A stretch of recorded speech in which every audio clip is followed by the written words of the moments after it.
All right. Welcome, everybody, to this episode of the Codependency Survival Guide. My name is Dante, and I'm sitting here with Michael Sartain. I'm super excited to have you on, man. How you doing? Good. What's going on, man? Doing well, man. Doing well. For everybody who doesn't know who you are, I've been following you since I think I met you maybe like 3 or 4 years ago at Miami Summit when RSD was still a thing. For people who don't know who you are, though, like, can you just give a quick little background of what you do? Wait, is RSD not a thing anymore? What Well, happened? I don't know. I thought they pivoted to like I thought self-help. is that what happened? Wait, I'm sorry. Am I supposed to be a trauma release coach now? I didn't know what was going on. No. So yeah, I don't teach pickup. I've never been a dating coach, none of that stuff. What happened was, over the last couple of years, the last 20 years, I was just like experimenting almost like a scientist with the idea of networking, different ways of growing your network.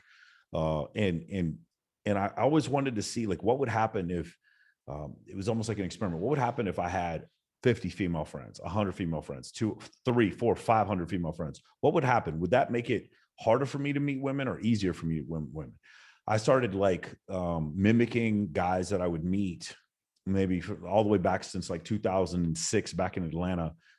I would be like, okay, what these guys who are really just devastatingly effective with networking and with women, what are they doing? And then just paying attention to that, and then just slightly in the background, kind of contrasting that to what I would read in like pickup forums. And I would see they were diametrically opposed in a lot of cases. So I'd say probably the last 20 years of my life has almost been like a laboratory, like a scientific, like maybe me trying to disprove my hypothesis and other people's hypothesis. And along that journey, I found Dr. David Buss, the evolutionary psychologist, and some of his works, and Satoshi Kanazawa and David Allen and Cindy Meston and Leah Cosmides, Steven Pinker, and these other evolutionary psychologists like Gad Saad.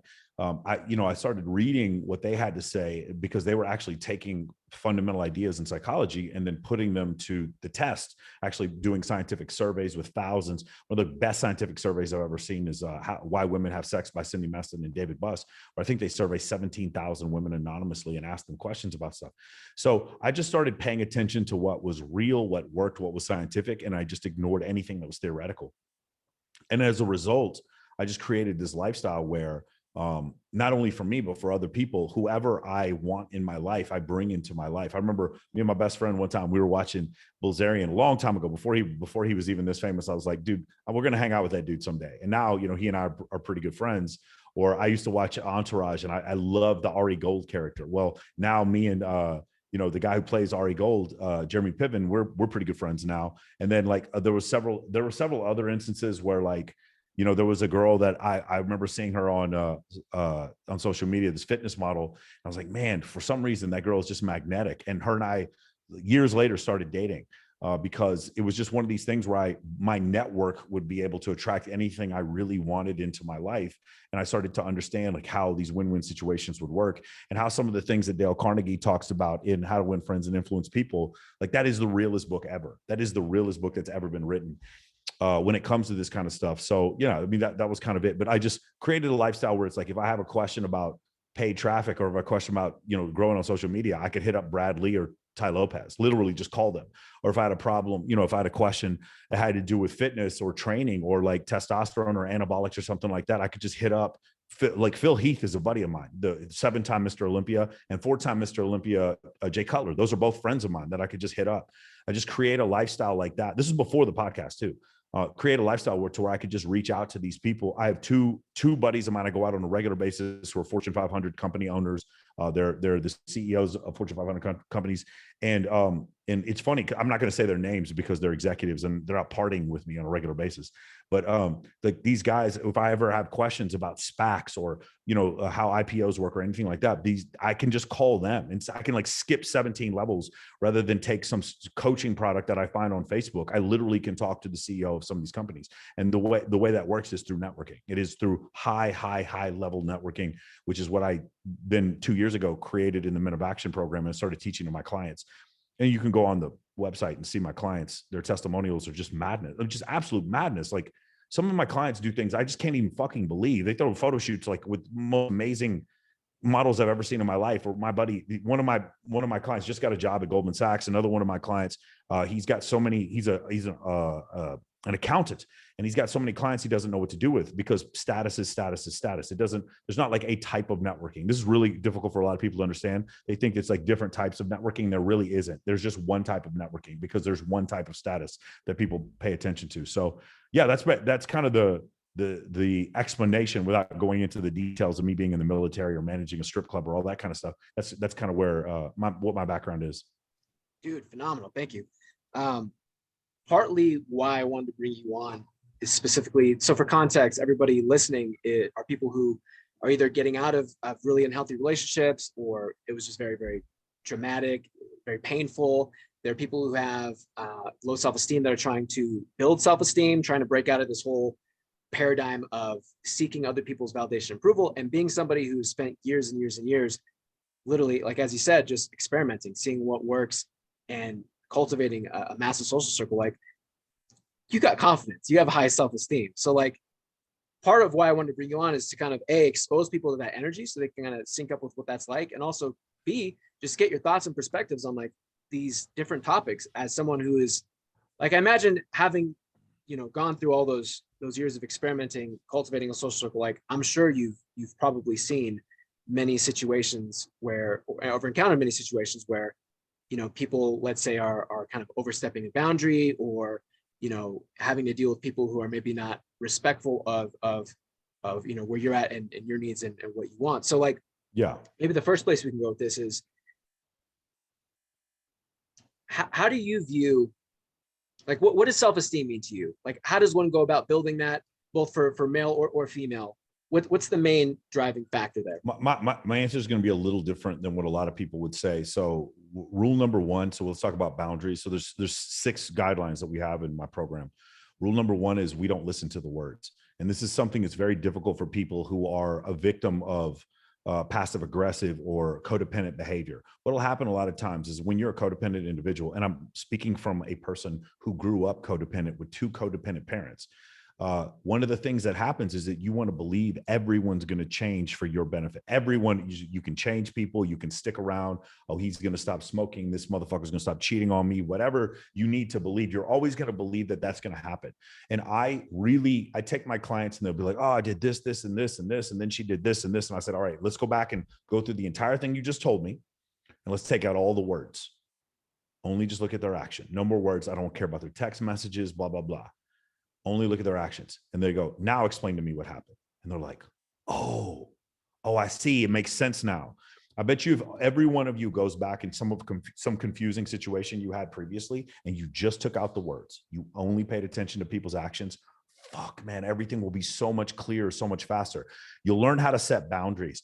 I started, part of rule number one is, my life is a group of if-then statements, right? So you're in a relationship with somebody, and you make it very clear to them, hey, we're in a monogamous, committed relationship. And then all of a sudden they're like flirting with other dudes, or something to that extent that's outside the boundaries of the relationship. I don't get mad at them. I just basically say, it's an if-then statement. If I don't feel that we are in a committed monogamous relationship, or you're hanging around a bunch of dudes who don't even realize that you're in a relationship with me, then you're not my girlfriend. There's not even a breakup involved. You're just like, I wish divorce was like this. If you do not meet the standards of the marriage, then a divorce immediately and instantaneously occurs without either one of us being notified. That's the way it works.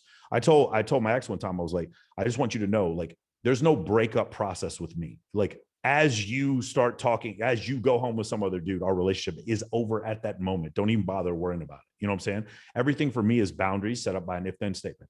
The second rule, and this is going to be very counter to what a lot of people will probably tell you, is that the answers to almost every single question that you guys have about human behavior, every single question, lies in evolutionary psychology. Evolutionary psychology is controversial politically to both sides of the aisle, because the people on the right don't believe in evolution, and the people on the left do not like gender roles. So that's what evolutionary psychology is. It's an examination of the Homo sapien species as they were through the last 300,000 years of Homo sapien evolution and 3 million years of hominid evolution.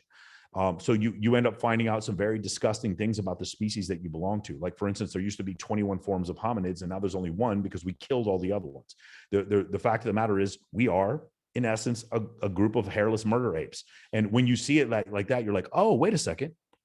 Could it be that all of this confusion that I'm having about people's motivation Could it simply be that the individual I'm talking about just is looking for validation and increased status? And you do that, and it's like, fuck, wait a second. All of it makes sense now. Wait, let me go back to what Michael said. Rule number one, we only listen to the words. Oh, all of it makes sense now. You'll see there's all these things, these confusing things, because that's what happens whenever you have some sort of mental fixation. What happens is your emotional state overcomes logic and reason. That's essentially what codependency is. That's what that's where it comes from. So now we get into rule number 3, which is abundance is always the answer. I have clients all the time. I love that your title was the breakup coach, because we have one very, very solid rule when it comes to breakups in MOA. It's very simple. Dante, you come to me one day, you're like, man, I just broke up with Sarah, and like I don't know what to do. Like, you know, I want to be over her. It's one of these things that I'm sure you get this all the time. Dante will tell me 15 times, I'm over her, I'm done. I don't even think about this. I'm like, why are you still talking about it? Why have you called me 3 times this week talking about this girl if you're over it? Here's the rule. It's very simple. You come to me, very simple rule. Gentlemen and ladies too, you are allowed, very much allowed and encouraged to talk to your ex, but you got to go on 6 dates with 6 other people first. And you must achieve a personal record on the bench press, film it and send it to me. And only then you are allowed to talk to your ex. 6 dates with 6 other women, and lady, 6 dates with 6 other men. Doesn't mean you have to sleep with them. Okay. But you have to go on 6 dates with 6 other people. And ladies, if you want to do a PR on the squat rack, or if you want to do a PR on the leg press, that's also acceptable. But I need to see a personal record of building muscularity. And I don't mean cardio, a personal record, an actual tangible physiological improvement to your physical being. Once I see those things, go ahead, you can talk to your ex. And then when you get into another fight, which you will, because you're in this situation in the beginning because it was toxic, once you will, you are more than encouraged to go talk to her again. But you got to go on 6 more dates with 6 more women, and you got to get another personal record on the bench press. You do that, then of course you can go talk to her again. But of course, what's going to happen, Dante? What's going to happen when you put 25 pounds on your bench press and you've dated 12 more women? You aren't even going to give 2/10 of a fuck about your ex at that point, and that's the point. Rule number 3, abundance is always the answer. So that's the other part. It's like, you want to get your ex back, abundance. You want to get over your ex, abundance. You want to get better at dating, abundance. You want to get better at networking, abundance. The answer is always abundance. It's the same answer. Unless you're a heroin addict, then the answer is not abundance. But other than that, the answer is almost always abundance. Does that make sense? And then rule number four is really great. Social media, rule number 4 is about acceptance. Social media is fake, and I'm okay with that. The world is not fair, and I'm okay with that. That's what rule number 4 is. We are social media producers and not social media consumers. Reality of the situation is, whether or not you want to believe it, there's a third person in your relationship, and that's Instagram. Even if you don't have an Instagram, it still affects your relationship. If you are 2 even moderately attractive people, social media has an effect on your relationship. I guarantee you. Maybe it's not the 2 of you having Instagram accounts, but other people, the new person she's dating has an Instagram account. Their Instagram or social media in general, or IG story specifically, is going to have some role in it. And I tell dudes like this all the time. When I you can tell when I break up with a girl. When I break up a girl, you will see 100 posts on my IG story, quotes from Martin Luther King and fucking Marcus Aurelius, and pictures of me doing 25 pull-ups at once in the bench. I am going to be the most productive, prodigious motherfucker you have ever seen if I'm ever going through a breakup. You will not see not one goddamn post about my ex, nothing about her, not even a mention of her, not to be disrespectful, but again, like, I look at it as men and as women too. Each one of us is on a train. We're not on a train. We are the train. We're the train going down the tracks at 3 times the speed of sound, a bullet train when it's fast, the Hyperloop, going 2,700 miles per hour. And our train is filled with gold and jewels and all sorts of other things like this. And while we're going down that train track, if we even come 6 inches off the track, we all die. All of us die. So I can't afford to come off the track, but you can get on the train with me if you want. You're welcome to come on the train with me if you want, but that's the only way that it's going to work. Rule number 5 is, we don't feel jealousy towards other people. Like, if my ex is with some other dude, hey, listen, You know, I like the saying, somewhere somebody is meeting your ex for the first time and thinks they found somebody special. Just remember, if you're ever having a bad day, somebody's meeting your ex for the first time, thinks they found somebody special. We don't feel jealousy. We don't feel FOMO. We don't feel remorse. We just get better. And then rule number 6 is nobody needs to know who you're fucking and nobody needs to know how much money you're making. So a lot of times what people will do is they'll overcompensate by saying, oh, look where I am now. Look who I'm with now. When you do those things overtly, like my ex did that one time. When I broke up with her, she started bragging about the new guy she was with. And it was just so blatantly obvious that she was hurt by the fact that I wouldn't contact her again. And then when I saw her again, then she wanted to sleep with me. I was like, well, I thought you wanted to be with your ex, you know, like, but it was very blatant what she was doing because she didn't follow rule number 6. And she didn't follow rule number 6, but I followed rule number 1, which is we don't listen to the words. And so that's essentially how I would get over it. Dude, amazing. So when I was listening, I believe it was the Brad Lee podcast, to do these drives that take like 2 hours I live in a small town. So like when I go grocery shopping, it's like a 2-hour fucking event. And I'll throw one of your podcasts on. You mentioned that your program, you give it to free for the ladies. Is that correct? It's not quite that simple. Yes, the ladies can participate in my program for free, but there's a level of investment like time-wise. So for instance, the ladies that are in my program right now, which is Candace Harbin, Andy Candy, Andrew and Andrea Cooney is her real name is, Christina Marie Morrison, Katie Moore. There's a couple other girls. Kindly Myers comes on sometimes. Funny how they all have the K name. All those girls that are actually in the program, Jesse Preston, they're in my program for free because they come on the free calls and contribute and participate. When we do events, they come. And from that standpoint, they have access to anything they want in the program. The thing that I've just found, Dante, is that in general, and I wish this was not the case, but this is not me making some sort of presumption or judgment. This is just a matter of fact. 99% of self-help is men. It just is. I don't know why that is. I wish it wasn't the case. But in general, if I'm selling a product that is about self-help, 99% of the people that I'm trying to sell it to are men. So that's why it's been like that. That's why it's like a nightclub. Men have to pay when women get in for free. But I don't just like, I'm not like, you can't come to me first day and I'm going to give you MOA and MOA advanced. You have to come on some of the free calls. You have to show me that you're willing to like at least read some of the books and do some of the work and participate with us. And then I let you in everything else for free. That's how it works for females.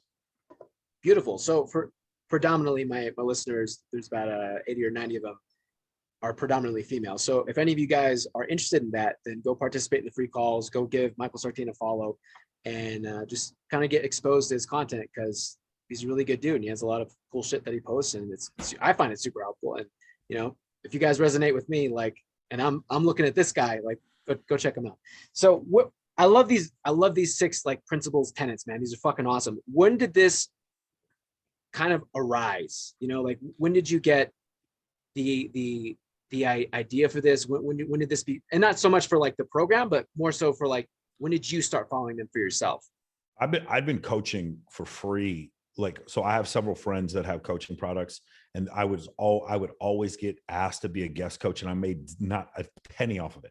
They would fly me out, just give speeches. I would just coach just because I enjoyed doing it. I've been since 2008, so maybe 14 years I've been doing this. I'll be asked to speak in different groups, different whatever. And it didn't help me at all. Dude, I work in finance. I trade with a fucking robot. Like I have none of this had any effect on my career whatsoever until I started at MOA. And so, I just did this for a long time. I mean, I could go back through each one of the 6 rules. Rule number 1 came from, watching my friends get cheated on. Rule number 2 literally came from me reading my first Dr. David Buss interview. Rule number 3 came from the first time I read, I believe the book was 7 Habits of Highly Effective People, talking about an abundance mindset. I believe that's where it may have come from a different book. Rule number 4 came from I had one client, and this guy would just like literally to the point of tears. When I tried to get him to post, he'd be like, none of it means anything. Oh, no one cares about anything I do. And I was like, no, bro, like you're the one who cares. I post on social media and I could give a fuck what people think. I don't scroll through social. People are like, Michael, why do you waste all your time on Instagram? I don't waste fucking any time on Instagram. I'm on Instagram for 8 minutes. I post and you get to watch. That's about how it works. I'm not going to sit there and just watch you all day. People I don't like, I mute them or block them. People who want to communicate with me, go ahead and DM me or tag me in something really funny, and then I'll pay attention. That's the only way you're going to get my attention. And then rule number 5 came from me watching haters, like people just going. Rule number five is about being passive aggressive. Rule number 5 is about passive aggressive behavior. And rule number 6 is about people qualifying themselves. And a lot of times what happens is, and I'm about to call some people out, some of the people who follow your show, they're not going to like this, but the reality of the situation is, we have a saying in MOA, do you know what we call somebody who lies in order to spare people's feelings? We call them a motherfucking liar. There is no such thing as you being passive aggressive to avoid conflict. All you're doing is hurting everyone. When you are passive aggressive to avoid conflict, all you're doing is being fucking selfish. That's the main thing. It's very difficult for people to do this. You went through a relationship with somebody, you never told that person what you wanted or what you needed for them to make you happy. And then afterwards, you called that person a narcissist or a psychopath. No, again, men are guilty of this too, but dating somebody who thinks I'm supposed to just get it without them telling me, you are being fucking selfish. And you are just as guilty of why there's a problem in the relationship as anyone else. You need to understand, like, I'm dating this one girl I'm seeing. And I remember telling her, I'm like, no, I need you to be here at this time. Or we'd have an argument about something and I'd stop her. I'd be like, listen, I understand I'm the first grown-up you probably ever dated. I'm 44 years old. If you don't want to see me anymore, then just fucking walk out the door. Like, she's girl's like a playmate. She had never dealt with anybody. And I'm not trying to say this to brag. I'm just saying my boundaries are so clear. She'd never experienced anything like this before. And then I communicated with her. I'm like, you're going to do this and that's fine, but our relationship is over when you do this. Okay. I don't even give a fuck if you have guy friends. If they put their hands on you, our relationship is over. I'm not even saying this out of anger. I'm just saying, if that's what you want, why the fuck would you even try to be with me? And I make very, very clear, concise, understandable arguments. And then they're just so blown away by it. And I'm like, yeah, the reason why this is blowing you away is because you grew up with a generation of men who were brought up by their telephone. They don't know how to make eye contact and they don't know how to communicate without being passive aggressive. And what I mean by passive aggressive, if you guys are listening to this, if you're one of these people who is going to say, oh, John's a piece of shit, talk all this stuff about John behind his back, or spread rumors about John that you don't know to be true, and then when John comes up, you don't say none of that shit to his face, you are being passive aggressive. You are part of the problem. It is one of the things, like, I'm not going to sit here and come out and like allow people to have a victim mentality. If you have been in a relationship with a narcissist for 5 years, you are part of the problem. You needed to get out of that relationship. I understand this whole thing. There's this, it's this complex with the passive aggressive. I'm sorry. Yeah. The codependent person dates the narcissist, and then everyone is supposed to think that the codependent person is the good guy and the narcissist is the bad guy. Meanwhile, the codependent person has lied to their family, lied to their friends, lied to themselves in order to try to maintain this relationship. But the narcissist is the bad guy. No, you're both the bad guy. That's the thing you need to understand. Take responsibility when bad shit happens to you. There were things you could have done to avoid it. There are things you could have done to avoid it. And it's difficult, man. It's difficult for a lot of us to be able to do this, especially when we're in a relationship where our partner asks us to close ourselves off from other people. Man, that's when you know. There is another thing. When we go back to rule number 1, bro, when you're dating somebody and then all of a sudden this person, just say, ladies, you're dating some guy and he's like, yeah, my ex is crazy. My ex before that is crazy. Don't speak to her. My ex before that, man, she's fucking nuts. Don't talk to her either. My former business partner, don't talk to him. He's crazy. My partner before him, don't talk to him. He's crazy. My partner before him, he's crazy. My mom's crazy. My brother's crazy. Don't talk to any of those people. I'll bet you if you sat down and deposed those motherfuckers, you're going to find out that they all have the exact same story, and that story lines up in perfect synchronicity. You'll find that's what I found out. I had a business partner who was lying to me. He gave me a list of 7 people I'm not allowed to talk to. First thing I did when I stopped working with him is talk to those 7 people. In perfect unison, the stories matched up. And these people had never even met each other before. That's what you'll end up, that's called, the term for that is gaslighting. So that's what you'll end up finding happen. So you see those things, and it's hard to do. Forgive me for being crude, but when you are having sexual intercourse with somebody, man, it is so fucking hard to see the truth. When you're the third person watching 2 people fuck each other and then they're just like lying to each other, from the outside looking in, he's like, this is so obvious. This is going to end in a disaster. But man, if you've ever, ladies, by the way, I think it's more so with men than women, because men have more sexual scarcity than women do. Ladies, I don't care who you are. There's somebody out there that will be more than glad to have sex with you. I don't care who you are watching this video. There's a lot of men out there. If you don't believe me, go to Walmart sometimes and look at the cashiers and you tell me who's fucking these dudes. Nobody. There's a lot. When men, I'm telling you, if a man is having sex with a woman, there's some crazy shit this dude will do. Say, do, convince himself of whatever he has to in order to maintain that relationship. And you see some dudes act wild, bro. Say some wild, crazy stuff. And they don't understand why, because norepinephrine, because of oxytocin, dopamine, because of serotonin, these neurochemicals that are causing them to do crazy stuff. Sorry, my big, humongous 19-pound black cat is not getting out of the way. Watch out, buddy. And you know, what you're saying, and when they're in a setting of scarcity and they're not getting those chemicals from all these different, you know, areas of abundance, and then they finally get into a relationship, and especially, like, yes, if they get in a relationship and it's just, you know, somebody that they kind of resonate with, but, you know, I know two of my buddies, one of them still a friend, the other one kind of unfortunately went real hardcore into alcoholism. They both got into a relationship with somebody who's like super fucking hot, and because they were in a place of scarcity, and then they just kind of boom hooked up with somebody who's really, really attractive, probably the most attractive person they'd ever been with. Fuck, the one guy, that was his first fucking girlfriend, first time he ever had sex with anybody, super hot. And crazy. Like, now they have a kid together because he wasn't wearing a condom. Bro, if you're a lady listening to this isn't good for you either. You don't want to be listen, ladies, you don't want to be the hottest dude. You don't want to be the hottest girl he's ever been with. I know you think you do. You don't. You do not want to, because you're going to get this fucking weirdo. You're dating a weirdo. That's what ends up happening. Man, let me tell you something, ladies, because a lot of ladies don't understand this. What'll happen is a woman will go from one male stripper to VIP host to fucking like handsome lawyer after another, and then think that all men are like that, right? They'll go from one devastatingly attractive man to another, and then think that all men are pigs, not realizing that 95% of men have had like 4 sexual partners in their whole life. Women have no idea the desperation of men just in general now. They have no fucking clue. There's this great, look up the Washington Post, 26% of men have reported having 0 sexual partners in the last year. And this upward trend starts the year that Facebook shows up on the iPhone in 2007. There's another study showing that something like 28% of men have had 0 sexual partners since the time they turned 18. 0. Like, they moved out of their mom's house at 0. And like, women are like, that's fucking bullshit. Men are all whores. Like, you have no idea.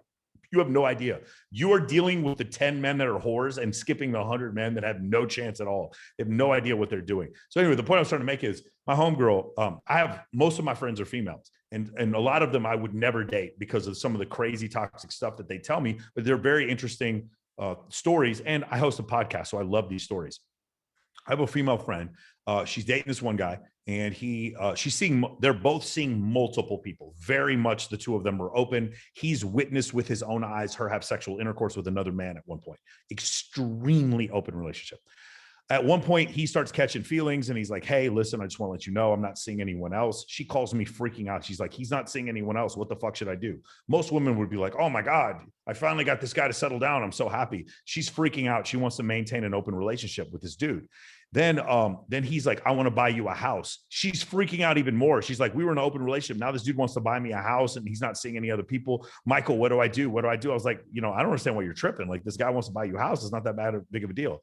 And then she goes, hey, listen, I'm going to go to Jamaica. Any of you guys, listen, ladies, gentlemen, if you have a partner that's going to hedonism in Negril, Jamaica, that your partner belongs to the streets. That's not your girl. That's our girl. Trust me. There's no one's going to hedonism in Jamaica to be faithful to their partner ever for any reason. So she goes to hedonism in Jamaica to a swingers convention. She's at the swingers convention with 8 couples. She tells her dude, the one who was buying the house for her, she tells the dude, hey, I just want to let you know, like, he says, you can only sleep with the women there. I don't want you to sleep with any of the guys. And she's like, okay. She sleeps with 8 dudes like the first day she's there at once.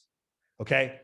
Then she comes back, sleeps with 4 more dudes. She's telling me the story. By the way, I'm not shaming her. Ladies, if you are into this, totally fine. Please don't think I'm shaming you. I'm not. So she ends up fucking like 12 dudes, comes back. At this point, there's another guy in her life that she went on, like she told this guy, hey, we're in a relationship. And I was actually on a date with them. Like I wasn't on the date. They were on a date and there was a big group of us out together. This dude trips out when there's some other guy is speaking to her. This is the same girl. Some guy speaking to her. He's like, you're a fucking whore. I can't believe you fucking did this. Get the fuck away from me, whore. Now, I want you ladies, I want you to think about it in your mind. There's this one dude who's like, I want to buy you a house. The other guy's like, you're a fucking whore. Don't talk to me anymore. When she got back from Jamaica, anybody want to guess which one of the dudes she flew out to see afterwards? The one who bought her a house or the one who called her a whore? That's right. You guessed it. She flew out to see the dude who was basically calling her a whore the whole time so that she could have sex with him, and still didn't even go see the guy who was going to buy her the house. This is how crazy it was. Now, here's this. None of this is the point of the story, because I'm sure a bunch of women are listening to the story and they're like, I would never act like her. You're probably right. Here's the point of the story. The point of the story was this. She finally goes to dinner with the guy who's going to buy her the house.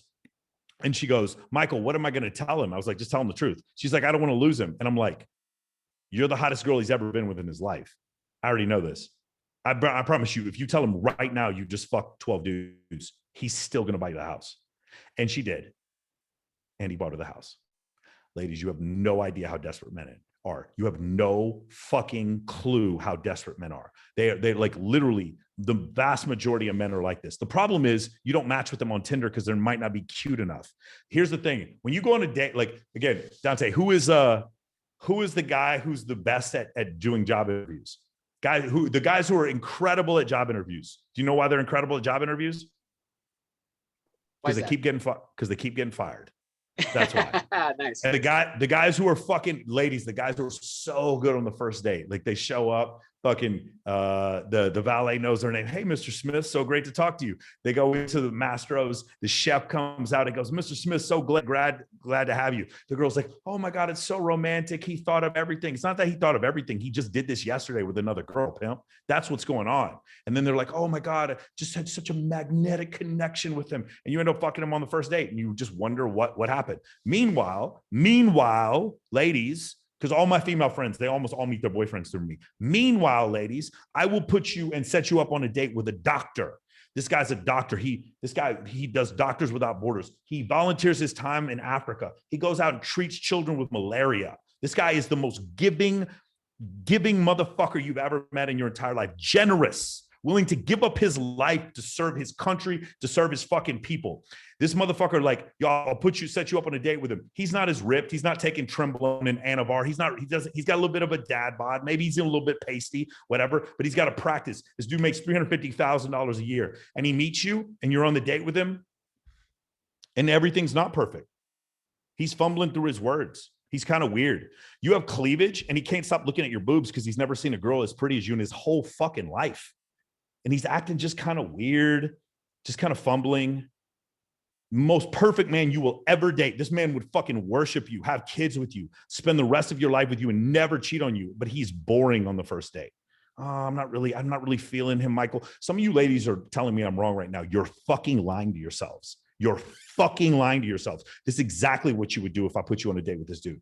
And then it's like, oh, I'm not really sure. And then you come home.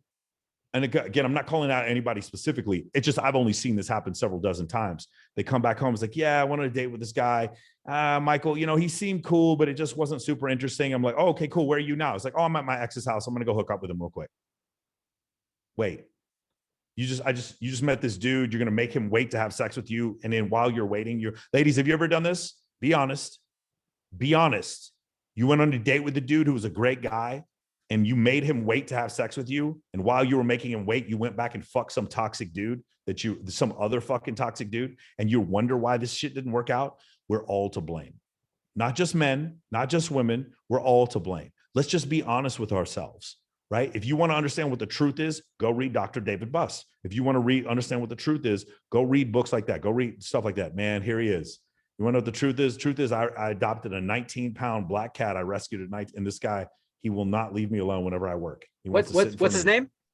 That's Willie. Nobody. Willie. I went to the rescue shelter and I said, hey, which one of these cats will never, ever, ever, ever get adopted in a million years? It's like, give me the most violent, untamable cat that nobody wants to play with. And I was like, well, we have this 19-pound black cat, but there's no way you're going to take him. And I said, I'll take him right now. Sight unseen, I just took Willie and he's been living with me for a year now. I'm gonna throw them up in the title slot as a feature. Yeah. Yeah. No, dude, Willie. that's fucking awesome, man. Like, and it's so true. So one thing that kind of came to mind as you were talking about that is, I noticed a pattern in myself. Like about a year and a half ago, before I got super sick, I was I was going out a ton, dating lots of different people, but I noticed this pattern more in the last like 8 months, looking back, more noticing it of me chasing people. Like I would have people really good looking, really emotionally healthy, emotionally stable, very respectful, considerate, fun, smart, sexy, and they'd be into me, but I would inevitably push them away, make excuses, or just have them as like booty calls, but then be chasing the ones who are very like indifferent. Oh, bro, I'm the worst. Yeah. It's It's not that. Ladies, let me tell you something. There's something wrong with us as men. I've been in the situation before where like I'm hosting an event and literally there's 300 girls there and I'm on stage, I'm on the microphone, I'm the host, and there'll be Willie. Hold on, excuse me, guys. Willie, gotta move. There'll be like 300 girls there, and there'll be like from a physical standpoint, there'll be 10 girls there that are exactly my type, and then it'll be like single. And then there's this one girl, she's just special as shit. And then she's just there with her boyfriend. And I just end up talking to her the whole night. And I'm like, it's just a complete train wreck. Absolutely should leave her alone. Should not be talking to this girl, but I do. And then like, it's just, the whole thing is just such a disaster. So I have the same issue that you do. It's like one of these situations, but I know why, Dante. It's because I'm not looking for a traditional monogamous relationship right now. That's why I do this, but at least I'm open about it. I'm not sitting there saying that I'm looking for a traditional open monogamous relationship and then saying, oh, for some reason, one isn't finding me. One isn't finding me because I'm the host of Swimsuit USA, Paradise Challenge. I'm the host of the Black Tape Project. I'm the host of Model Citizen Fund, Babes in Toyland, Babes and Ballers, and the host of the Playboy Summer Search. That's the reason why I'm not finding a relationship right now. I'm fully aware of that. 100%. The pattern though, like I feel like you're coming from a healthy place with that though. Like you are honest with yourself. You know why, and you know what you want. For me, it was a lot of just again chasing validation from people who just really didn't care about me. Back to the rule, about like setting boundaries. Like I didn't have any fucking boundaries. So for people listening who maybe they find themselves kind of perpetuating that pattern as well of just chasing people who are just really not giving a fuck about them, or they're just indifferent, right? Maybe they are engaging with them. Some of the time there's like some laughs or good emotions, but majority of the time they don't really feel like they're being treated, how they want to be treated. What would you say to those people to kind of shake them out of that? Like it's gonna like. There's so many different ways to attack this. For me, it's difficult because I have a completely different solution for men than women. And the reason why is because there's a dimorphic difference between Homo sapien males and females when it comes to testosterone and estrogen. Men, a lot of women don't realize this. Ladies, I want you to think about the period in your life where you were the most sexually uninhibited, like the most horniest, the most frequently. Okay. And also go talk to any sort of urologist or endocrinologist, and you'll find your free testosterone was about somewhere between 60 and 100 deciliters per son. I forgot how it's measured, but your free test is somewhere between 60 and 100. On my low day, my test is 900. 900. I'm about 17 times more testosterone filled than you are. The most horny you've ever been in your life, multiply that times 20 and then become 6'1" and weigh 235. You have no comprehension whatsoever of what it's. This is the reason why men do stupid shit. When women talk about toxic masculinity, they're not lying. It's a real thing. You just don't understand. I'm not making this as an excuse. I'm just explaining to you how human evolution works.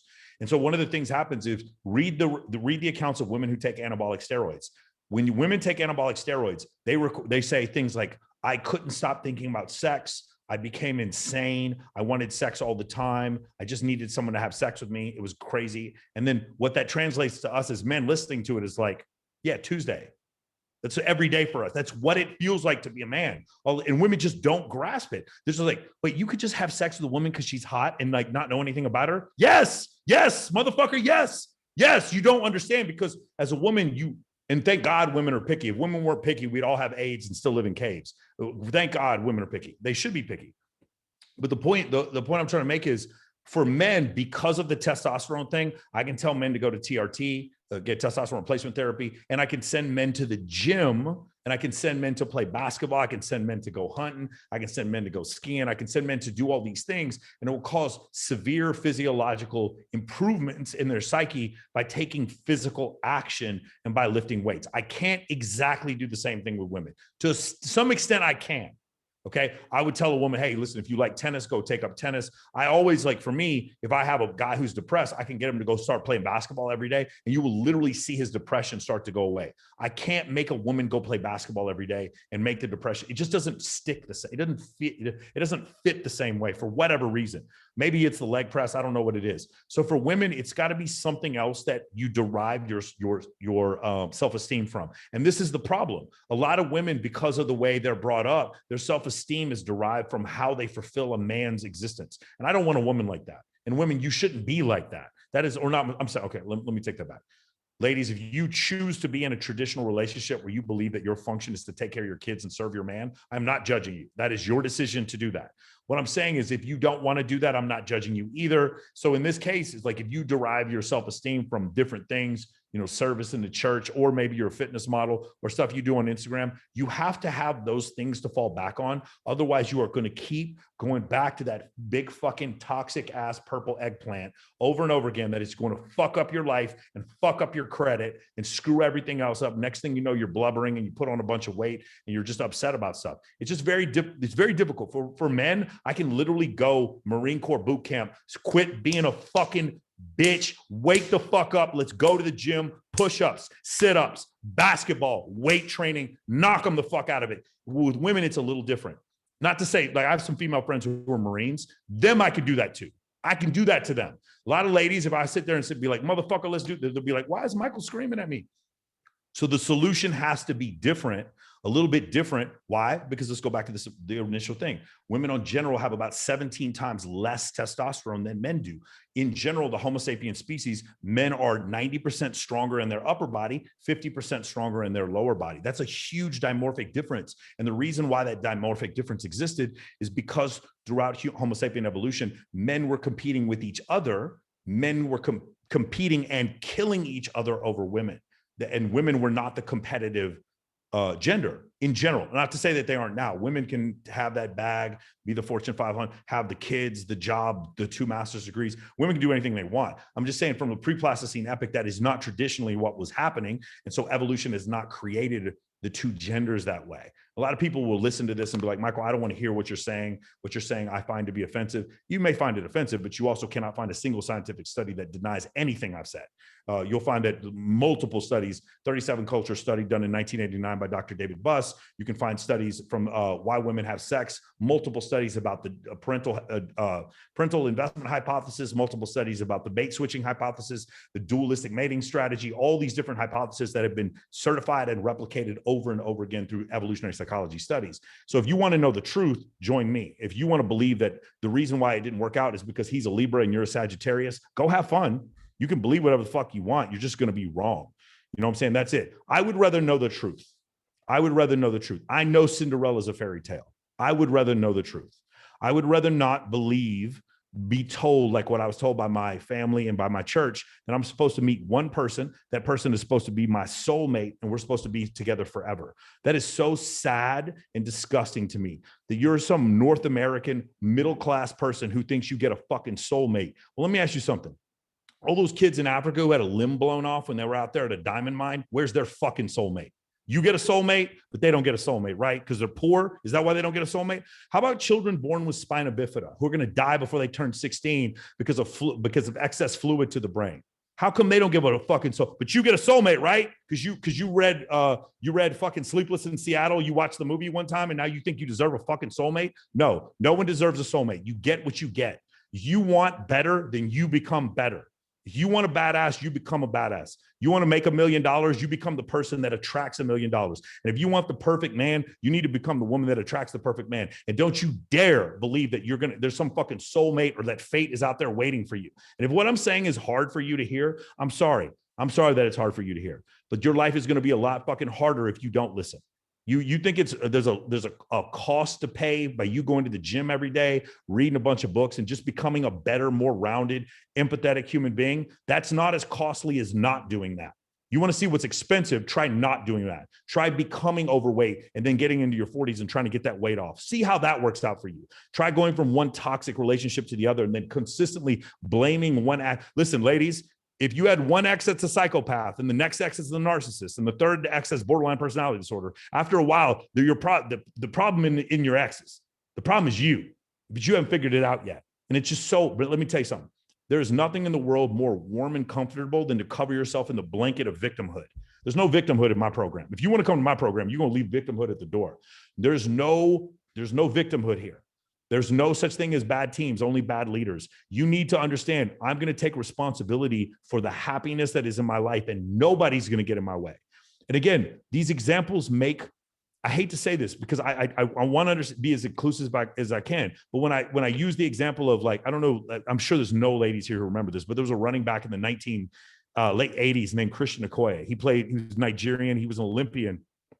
He was an African track and field star, and he went to play for the Kansas City Chiefs. And the guy was 6'3" and he weighed 285 pounds, and he ran like a 4.3 40. He was a fucking living battering ram. And I use examples. I show video of him because this guy had no subtlety whatsoever. He would see the hole and he would run through the hole and score a touchdown. But sometimes he wouldn't see a hole and he would fucking destroy who was ever in front of him, and he would make a hole. That analogy makes a lot of sense to men, especially men who are prior military. That analogy makes a lot of sense. But to women, sometimes that analogy doesn't. There was a reporter back in 1986 who was talking about Michael Jordan's overrated. So Michael Jordan went and scored 63 on the fucking best defense in history, the Boston Celtics. And then you heard Larry Bird at the end of the game talking about God was playing tonight and he was disguised as Michael Jordan. They score. We have a saying in Men of Action: they talk shit, we score 63.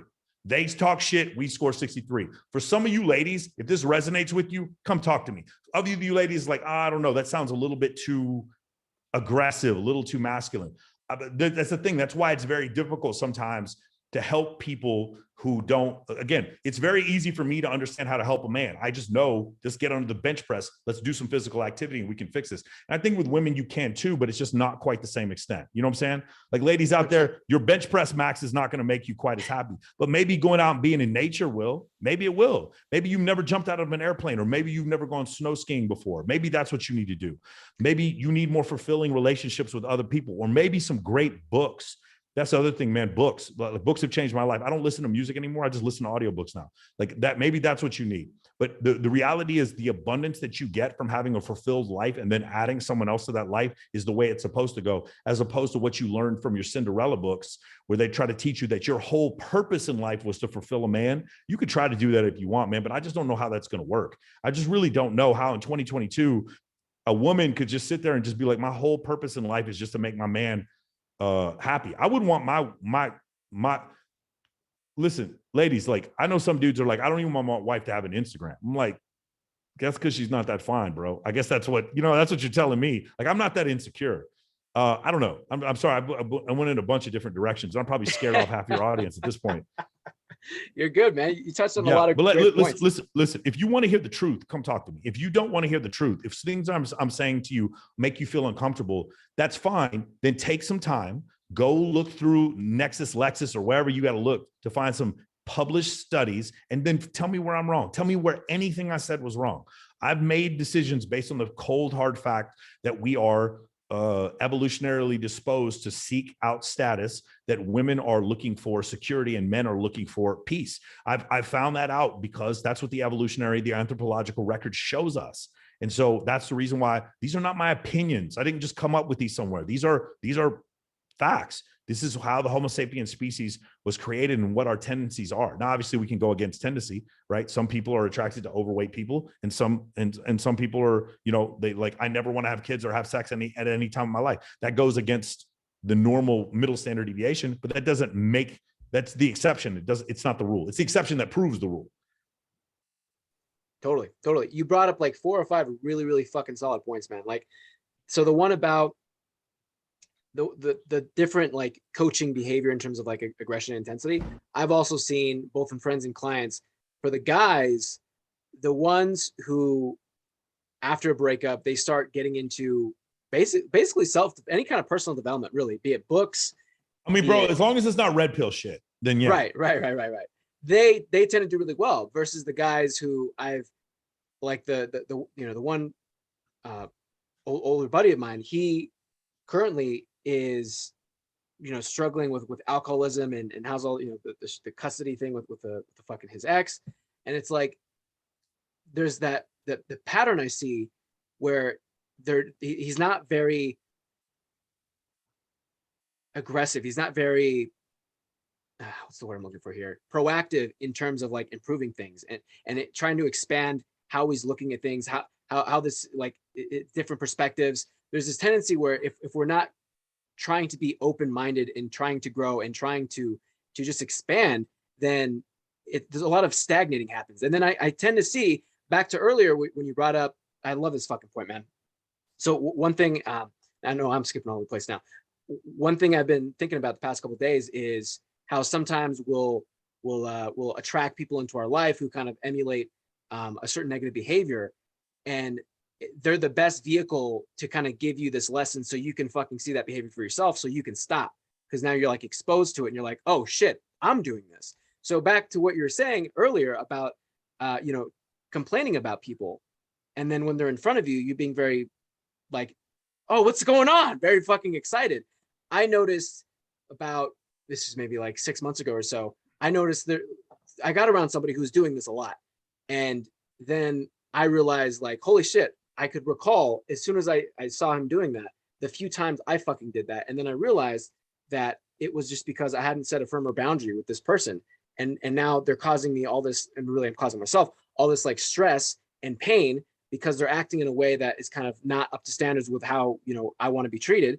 And instead of handling that and just communicating and just being like, yo, I don't like this, or just stepping away entirely from that situation, I kind of just kept bitching about it. And I realized that it's because A, I wasn't aware of like where my boundaries were, but also B, I hit a point where I was just kind of stagnating. I was just not really improving. So I think that's a really great point that you bring up. Is like abundance, like cultivating abundance, passions, hobbies, interests, things that are going to get us to feel good, and not necessarily always the emotionally feel good thing. Also physical, being active, and hey, I'm recovering from fucking long haul COVID, dude. I was not able to fucking breathe for like months there, and it's hard for me. Like I get exhausted just like going for a short fucking walk, but like any kind of movement to fucking make you feel good versus just stagnating and letting the problems and the stress kind of eat you alive, kind of getting on top of that. I think that's a really, really big point.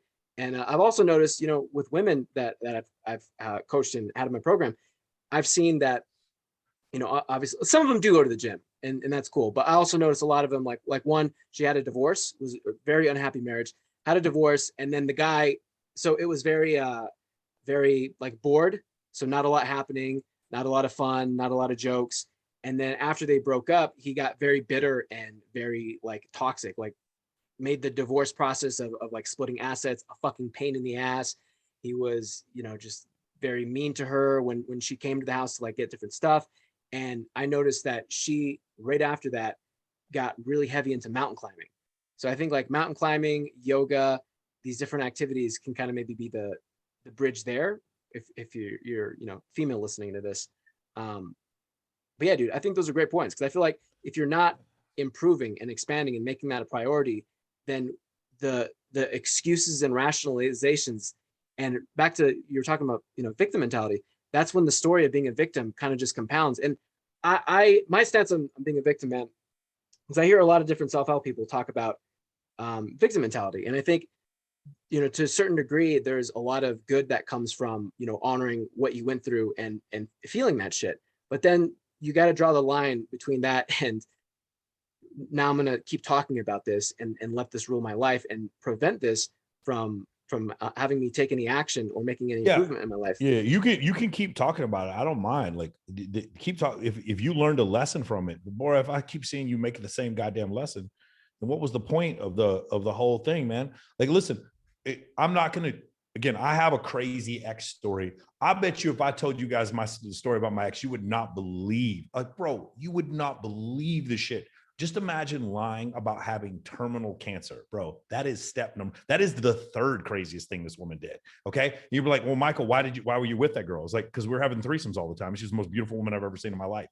Do you see I'm being honest though? Do you see I'm not fucking lying to myself about why this happened? I was 20, I was 41, 42 years old. I got on HRT. All of a sudden I went from free testosterone in like the 300s to like the 800s. I wanted sex 4 times a day. I meet this 25-year-old woman who basically validated everything I wanted. And then I was just, everything that was a huge red flag, I just ignored. But do you see I'm being honest about it though? And then learning from it and then not making that mistake again. And I haven't made that mistake again. I understand now where the craziness is. The victim is nobody. The victim, you want to know who the victim is? It's her new boyfriend. That dude's a fucking goddamn. I want to send that guy money. I feel so bad for him. He has no idea, right? But that's the thing is like, I'm not the victim. She doesn't get to make me a victim. Nobody gets to make me a victim in this situation. Bro, she lied about her mom being dead. Seriously. I'm like, I can't even like, just so crazy, right? So when you go through that shit and you come to the understanding, hey, there's nothing that anyone's going to say to me to make me whatever narcissistic story you guys have. Trust me, I can top it. That's not the issue. It's not a, hey, let's compare our victimhood badges, our victimhood scars. That's not the point. The point is now from that situation, it's like, oh, now I see this red flag, this red flag, this red flag. If you guys go back to my podcast, you'll see episode number 5. I have a therapist on named Jamie Lynn, and we go over sociopathy, narcissism, and borderline personality disorder. Why did we go over that? Because I had dated one previously. Now it's time to learn from those things. I turned it into a very, very compelling episode of my podcast that people watch, and I got a lot of new subscribers from it. So you see what I did? I took something that was negative, and now I'm building a business out of it. Okay, that seems to me like growth. That seems to me like that's something that'll work. And also it's a weakness that I understand that like at this point in my life, I'm just so physically attracted to a certain type. I need to watch out for that, but I have to be honest about it instead of saying I'm good, she's bad. She's just bad and I'm good and I'm a victim and there's nothing I can improve. No, there's stuff I can improve too. You see what I'm saying? There's definitely things that I can improve. Here's the other thing, ladies, and this is really hard to deal with when you go through a breakup. When I talk to dudes and I'm like, she was so manipulative and then she cheated on me and broke up with me. And I was like, that sounds like the greatest goddamn result I've ever heard. I'm like, did she cut your dick off? No, you still got that, right? Yeah, your arms and legs, they're still working for sure. No diseases. How much money did she take? She didn't take none of your money? Get the fuck out of here, bro. You serious? All that happened to you and you're still alive? You sound like the great, let's go drink. Are you kidding me? That sounds like the greatest shit ever. Crazy bitch left you? That's awesome, man. High five. But no, people don't look at it like that. When you get fired from a terrible job or someone breaks up with you in a terrible relationship, we don't see how great it is. It is so great. Bro, I got ripped off by a business partner around the same time that I found out that my ex was a psychopath. I found it out all the same time. And I look back now and I am 7 figures richer and I am dating more than one person, the most fulfilling relationships I have ever been in my entire life. And at the time I was depressed as shit. I was depressed as shit when it happened because you didn't realize what was going on. You didn't understand what was happening. You know, how this growth is out there for you and it was supposed to happen, man. But that, I mean, like you said before, I host beauty pageants. It's just something I've been doing for like the last decade. It's just something that I didn't really find it. It found me. I'm also a ring announcer. I also have a podcast, just things where you want someone to yell on a microphone. I tend to be asked to do those things. Like, at some point I might be like a wrestling announcer. That's the kind of thing you would invite me for, or like a comedian at your fucking wedding. I get asked to do those kind of jobs. So I get to do a lot of beauty pageants.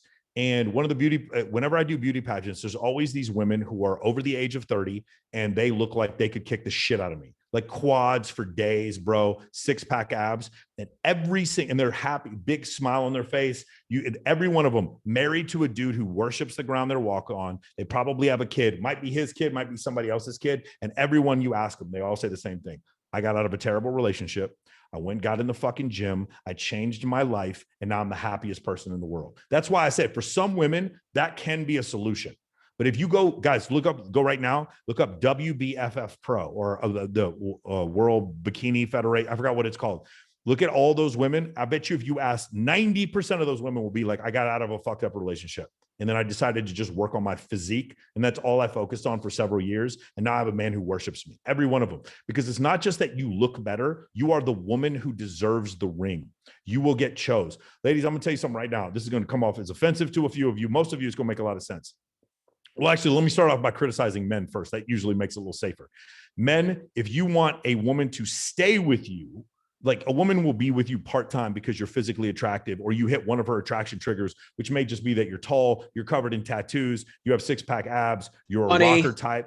Yeah, you have money, you're the rocker type, you're the golf type, you're the butch type, whatever the thing is, you can get a permanent, like a temporary pang of attraction. Whatever that thing is, you're going to get that for a little bit, and then you're going to lose it, and then you're going to wonder why she doesn't call you back in 2 weeks. If you want a woman for a long period of time, you are at some point, she's going to have to feel some level of security and safety with you at some point. Okay. The big difficulty for me is one of the reasons why I tend to only date bisexual women is because it's very difficult to feel secure when you're dating a guy who hosts beauty pageants. So I generally date women who find other women extremely attractive. That way we don't have an insecurity problem, right? Or actually, I don't even look for them. They tend to find me. So that's the first thing. Now so again, for men, you want to help a woman find security and safety. For women, you need to help a man find, wait for it, you need to help a man find peace. If I can't sit with you on the couch and just chill while I'm doing a work call and you're working on your spreadsheets for whatever you're doing or editing photos on Instagram, whatever it is that you do, if we can't just sit next to each other, this isn't going to work. Okay. This is the test right now. This is how I know when a girl's the one. I'm giving away the game. If you feel sick, you don't feel like yourself, there's something wrong. You just don't feel good about yourself. And I'm like, hey, babe, we have dinner at 8. Are you still going to make it? If your response is, no, I have to reschedule because I feel sick. And then my response is, okay, cool. Let me come over and take care of you. This is it. This is the turning point. If you say, yes, baby, come take care of me, you're the one who gets chose. If you say, no, don't come over because I don't have makeup on, this is just a dick that he's just going to put his penis in you every once in a while. Then you're going to be out the door pretty soon. And it's so hard if you as a woman to be insecure and to allow him in like that. But the one who gets chose is the one who creates peace for me. The one who makes things, again, we can just do simple shit and it's okay. If I go to a party and I have to again, this is how I look at a relationship. I'm not trying to brag, but I date women that are pretty attractive, and noticeably attractive, tall, very sometimes curvy, very athletic, or whatever, just very extremely noticeable women. If I go into a bar, I expect men to look at my girl because she's the most beautiful woman in the bar. Almost every time I walk into a bar, when they're staring at her, it's not their job to not be attracted to her. It's normal. It's my girl's job to not let them touch the no-go zones. Does that make sense?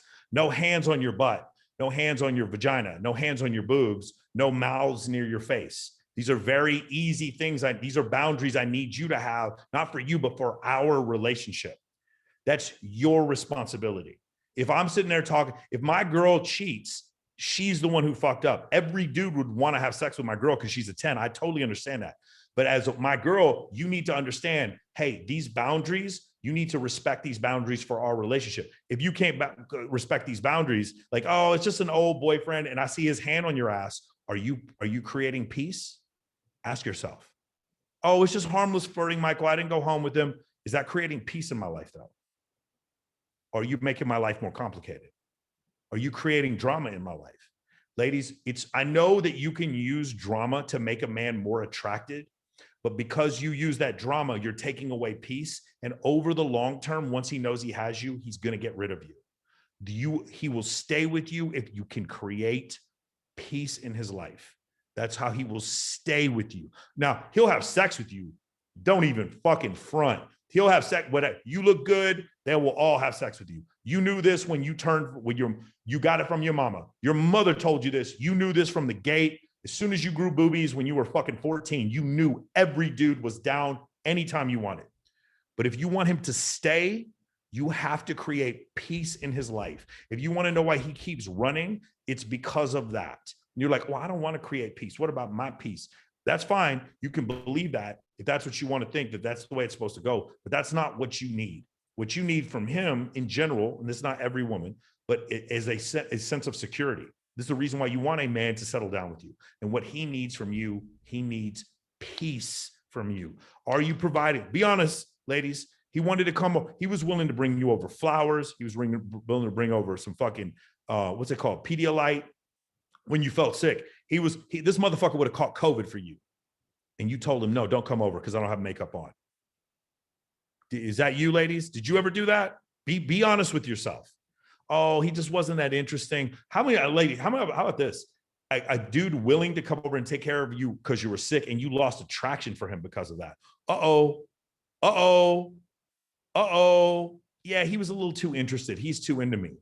Does that sound to you like you're creating peace in anyone's life? You're literally chasing after toxic men, and good men you're pushing away. And you're wondering, bro, let me tell you something. When you can find that peace, that's where these things will work. Kanye West and Kim Kardashian brought neither one of them peace. There was no peace in the relationship. I would have bet $100 billion that relationship was going to end the exact way that it did. We all knew it was going to end that way because you had two people that could not create peace for one another. Kim Kardashian did not feel security from Kanye West, and Kanye West did not feel peace from Kim Kardashian. Of course, there was a massive amount of destruction that happened because of that. And that's essentially what you'd expect. By the way, whatever I say, I'm saying in general. Obviously, there are exceptions. I know people who like literally just beat the shit out of each other, masochists who have happy relationships while they're fucking 7 other people at the same time. And that's where they find their happiness and their peace. That's fine. There's exceptions to everything. But for the most of you, ladies, if you're wondering why you're not getting chosen, that could be a pretty massive reason. Is because every time he tries to do something that brings him a little bit closer, you lose attraction for him and you don't allow him to do things for you. My friend, one of my best friends is CJ Sparks. And rest in peace, Kevin Samuels. He died a couple months ago, right? Well, Kevin Samuels sat with CJ Sparks for an hour one time. CJ Sparks is a multi-time playmate. And he looks at her and he goes, "You're in pretty prison." And CJ's like, "What does that mean?" He's like, no matter what happens, like dudes are not going to see through the fact that you're so fucking fantastically beautiful. She's half Mexican, half German. She's gorgeous. And CJ's 37, and like women who are 22 can't compete with her because she's so fucking beautiful. And so she's like, I'm in pretty prison. And what Kevin Samuels told her, and I know Kevin Samuels is a very controversial figure. I know he said some pretty rude shit. But Kevin Samuels said, and when I thought this was good advice, he's like, you need to have a scarf or something and like just drop it on the floor. Let a man help you out. Let him at least try. Let this dude know that you at least aren't always the boss bitch with the Fortune 500 company that doesn't need no man. Let him just think for a second that maybe he can do something for you, that he has some chance of bringing you some pleasure and happiness. Because when you do, that gives him security, and that's a way for him to find peace. Do you understand? If I'm dating a girl if I was dating Kim Kardashian, I wouldn't find any peace because the whole time I'm like, who are you going to replace me with? Oh, you introduced me to a new billionaire today? Oh, great. Okay, who's the next billionaire? Oh, you used to date this NBA player and this NBA player. And if she was just constantly rubbing it in my face, I'd be like, yeah, this ain't going to work. Because, guys, I'm going to tell you something else. Who here thinks she's going to marry Pete Davidson and have kids? Come on. No, there's no peace or security in this either. She's with Pete Davidson to piss off Kanye and other people. Pete Davidson is with Kim Kardashian because as soon as they break up, he can basically point at any woman he wants and she'll sleep with him because he dated Kim Kardashian. Like that's all they're just using each other for validation and status. It's very clear. So anyway, I'm sorry I went off into a large tangent, and I'm sure all this will be held against me when I run for governor someday. But it's just like, to me, this is what I see. And when I look at what works and what is successful, I see things going a certain way. When I see things that are unsuccessful, I see things going a different way. The point is, I don't think we're meant to be with one person forever. And when somebody makes a decision about their sexual proclivity or their sexual preference that doesn't agree with what you believe religiously or politically, you don't have a right to be mad at them, right? Meaning, if someone chooses to be a housewife and serve her husband, you don't get or have a right to be mad at her. And if someone is like, I am a female porn star that fucks multiple men on OnlyFans while I still come home to my husband and I'm the breadwinner and he's not jealous about it, you don't get to be mad at her either. They both get to do it. They both get to do whatever the fuck they want, and they can find their happiness their own way. Beautiful, man. Beautiful. I dated a cam model, and I thought that was one of the fucking coolest thing. I thought it was so cool how it's fine. It's fine. Listen, the rule is very simple. You can do whatever you want on the cam. No penises go inside of you. That's it. Like, I don't understand why is that really that controversial? It's not that controversial. Like, it's just a very simple line. Post whatever you want, do whatever you want on OF. You are not filming with a ding dong unless it's mine, period. I don't know why that's crazy. It seems like the more I say this to people, like they think I'm fucking crazy. I would prefer if you didn't even did that to begin with. But if you're going to do it, it's very simple. You want to, if I'm dating a girl and she does webcam model, whatever, it's just fine. There's a very clear line. Just don't cross that line and we're good. 100%. I think the whole you said something earlier that went out of my awareness and just popped back in. Shattering the whole fucking snow globe of like the soulmate twin flame thing. I think that's one of the most toxic. I don't know if it comes from just like culturally or like from romantic comedies, but like you this want idea. You want to know where it comes from? You want to know where it comes from? Okay. What's that? I'm about to make some more people angry.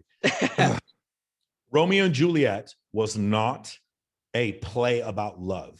It was a dark comedy about how fucking stupid these kids were, running off and getting themselves killed because instead of listening to their wise parents who were trying to set up a relationship, a marriage for them, they chose to find love on their own.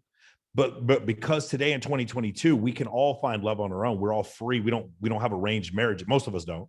Because we don't have arranged marriages, we interpret Romeo and Juliet through 2022 glasses and think that, oh, well, this story was about being able to choose who you love. It was not about that. I promise you, if William Shakespeare, who probably wasn't even a real person, William Shakespeare, people are theorizing he was a conglomerate of 4 or 5 different authors. If William Shakespeare was a real person and had a daughter, he would be telling his daughter who to marry in the 16th century. Believe you me, he would be motherfucking telling his daughter who to marry, and she would be marrying that person. That's how it worked back in the 16th century. Now, we interpret it in the way that we want to.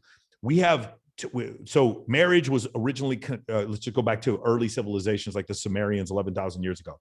The purpose of marriage was to take wealth, to combine it with other wealth, and to maintain wealth, and to keep that wealth away from lower class people. That was the purpose of marriage. For the longest time, most people did not have surnames. Most of you all have first names and last names. There was a good long time, all the way to the 15th, 16th century, where a guy was named Jack the Builder. The guy was named Jim the Mason, not Jim Mason. His name was Jim the Mason. That was his name because his motherfucker was a Mason. He wasn't a lord. The lords had names like Plantagenet. Lords had names like Windsor. Those were the names of the lords. Those people got married and they shared wealth. One other thing, you'll notice in the Catholic Church, the bishops can't marry. The clergy can't marry, which is, by the way, one of the reasons why there's a huge problem in the Catholic Church, which is the reason why you have so much pedophilia and all this other kind of stuff. Clearly says in the Bible that the bishops can marry, but for some reason, the Catholic Church doesn't seem to follow that. But the point is, the reason why the clergy can't get married is because if the clergy married, then their children would inherit. And some of that wealth would then be distributed to people who are not nobility. You follow me so far? Marriage was an economic contract. Marriage is a tax-free money transfer. That's all marriage is. And somehow what happened once we got, to mercantilism, consumerism in the last 200 years in the United States, we have somehow gotten into this whole belief, true or not, I actually think it is true, that consumerism and the family unit are connected somehow. The reality of the situation is if I'm a government, which type of people are easy for me to control? The guy who has the 2 kids and the mortgage, or the guy who's out running around by himself as a rabble rouser? Like those people who are out protesting like a couple years ago, most of them didn't have kids at home, right? It's harder to protest when you have 2 mortgages and a bunch of fucking kids at home. It's easier to control a population when they have kids and they're married and they have debt. Debt more important than kids. Debt. They want you to have debt. So the purpose of marriage now, over the last 200 years, it is a function of consumerism. That is what marriage is.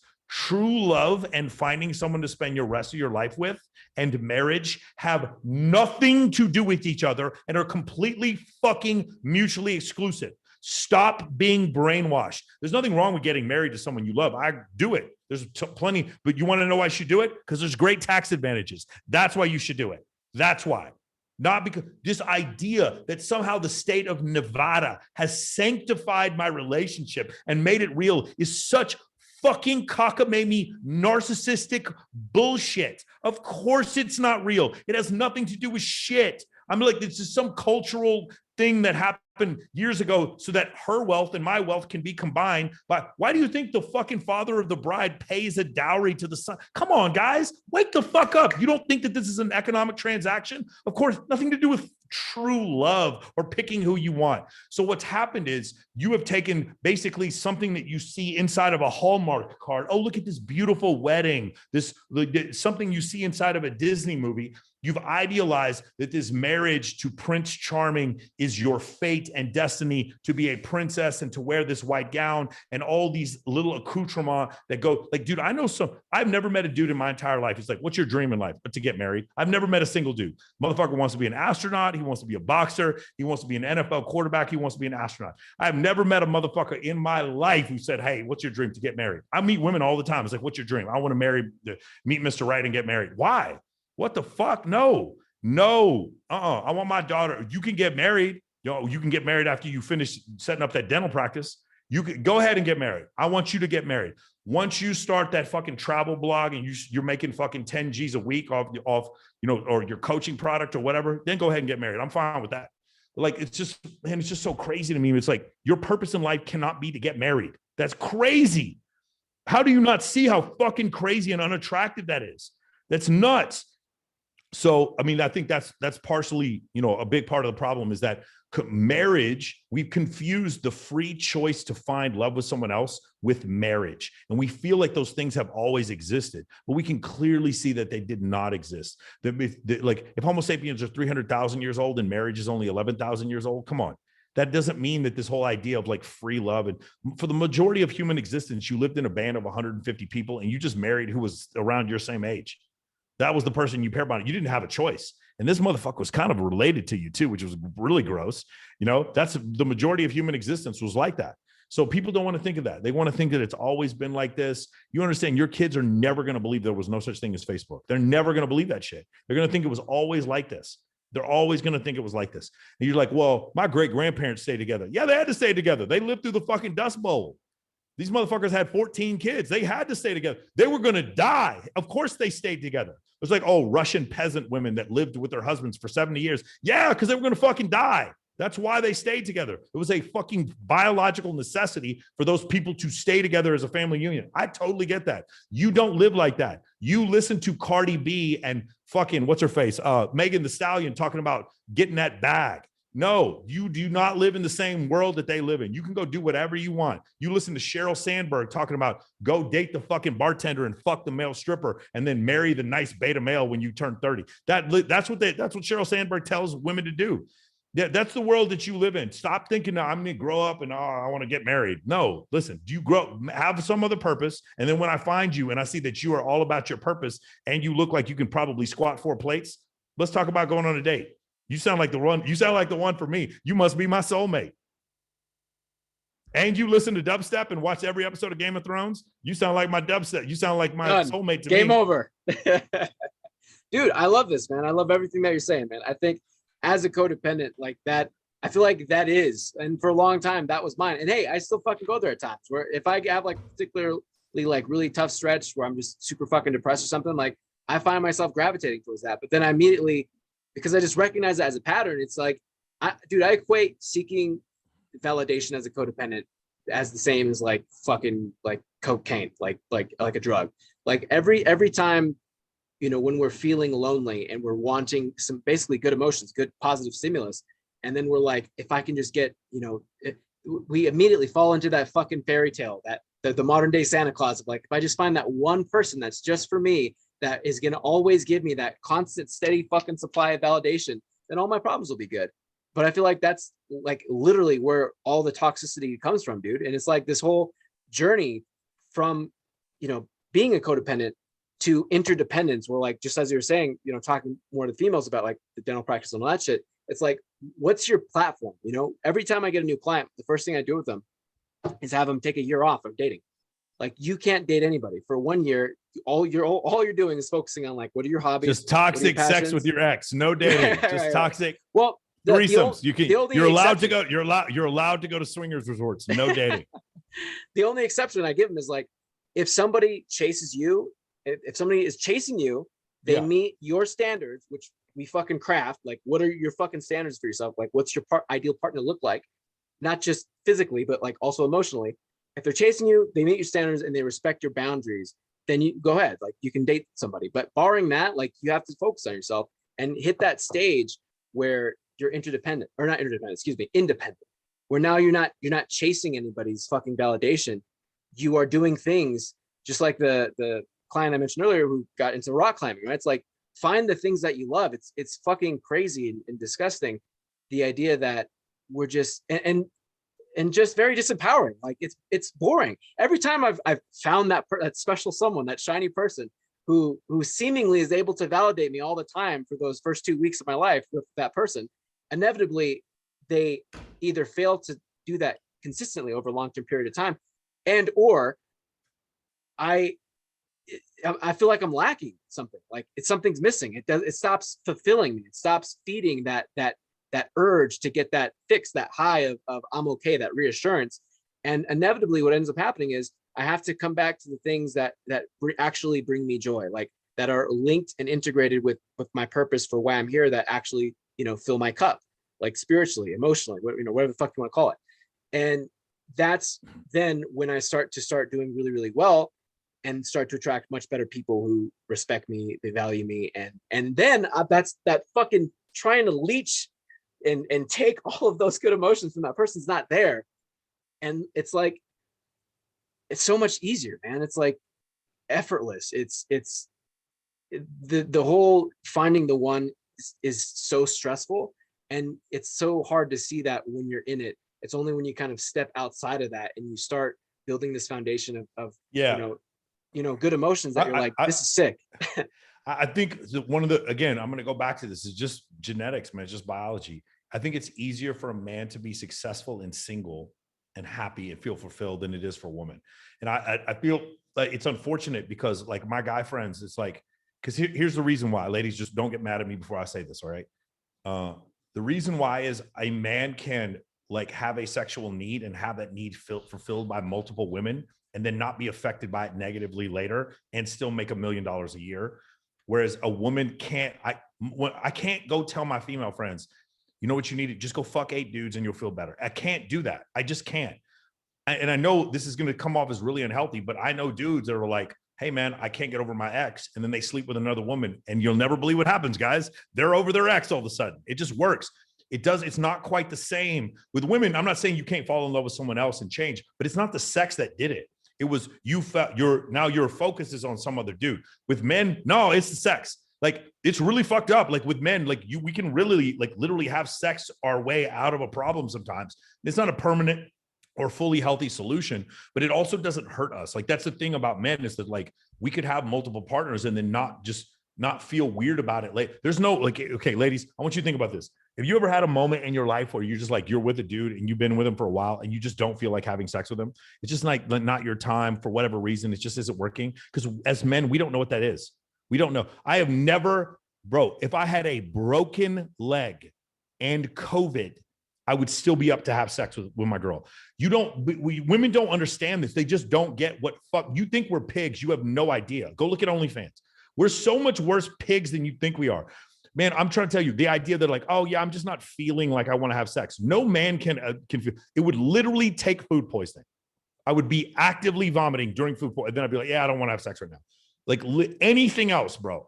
During the flu, like, whatever else, depression. This is a really fucked up example, but I'm going to give you one. The night my father was killed, he was killed by a drunk driver. I was just depressed. I was sad, distraught. The idea that I was going to spend the night without my girlfriend and have sex with her was I wanted to have sex with her worse than anything in the world. The idea of being alone and not having someone touch me was terrifying to me. So here I'm going through one of the worst things in my life, and I want to have sex. And then women are like, oh, I'm having a bad hair day and I feel bloated. I can't have sex right now. You don't understand. It's so different for us You just cannot possibly imagine. And like, here's the other thing as a woman, if you went off and had sex with a stranger, a lot of women, like just say some consensual sex, you're in Jamaica or you're in the back, backstage at a Chris Brown concert or whatever, just something happens and you just felt like it and you just fucked a guy. It might affect you the next day. You think about it. It might be something that you don't do normally. Now, some of you ladies, you wouldn't give a fuck at all. A man could literally, you could take a normal man. I know ladies don't believe this, but you take a normal man and then all of a sudden out of nowhere, he gets pulled into a room and fucks 4 women, doesn't even know her name. He will have no deleterious psychological effects from this whatsoever. Zero, none, absolutely no. He will not even think about it 2 days later. It's so crazy because women can't conceptualize this. And the reason why is because women need to be the more picky of the 2 genders because they have a larger sex cell. It's called the parental investment hypothesis. And so when you realize that, it's like, I can't then in a healthy manner, because I have female friends all the time that get hung up on dudes. And I was like, if this was a guy, I would just tell him to go on dates with a bunch of girls or go sleep with his ex and he'd be over in like 2 seconds. But I can't say this to women. I can't because I can't. The women, I would never advise a woman to try to sport fuck her way out of a problem ever. Because don't get me wrong. I have some female friends that do porn. For them, it will work. But the other 95% of the female population, this is not going to work. And I do not recommend it. I don't. In fact, I don't recommend it for men either. My point is, it's just not going to hurt you. That's the difference with men. Does that make sense? So that makes things a little different. When we go back to the whole thing, it's like, if I was like trying to get a dude from being depressed, I could go tell him to go play basketball or go lift weights. Whereas sometimes with women, most women, I can't do that. It's just not a solution for that. So these things are very different. You have to find something else that you can focus on that takes your locus of control away from this whole idea of, oh, I need this guy or this breakup is so terrible. This is the only woman in my life. This is the only woman in my life right here. I rescued this 6-pound cat and she will not leave me alone because Willie's not here right now. Isn't that right? Is that right? All right. Fucking A. Dude, yeah. Good shit. Yep. Good shit. Listen, when in the comments, I'm going to get like ugly remarks and I'm not even going to comment back. I'm going to copy and paste scientific studies and just like leave it as a reply. If that's what you want, come at me. You come at me all you want. I did not say anything that was not grounded in science. Dude, phenomenal, man.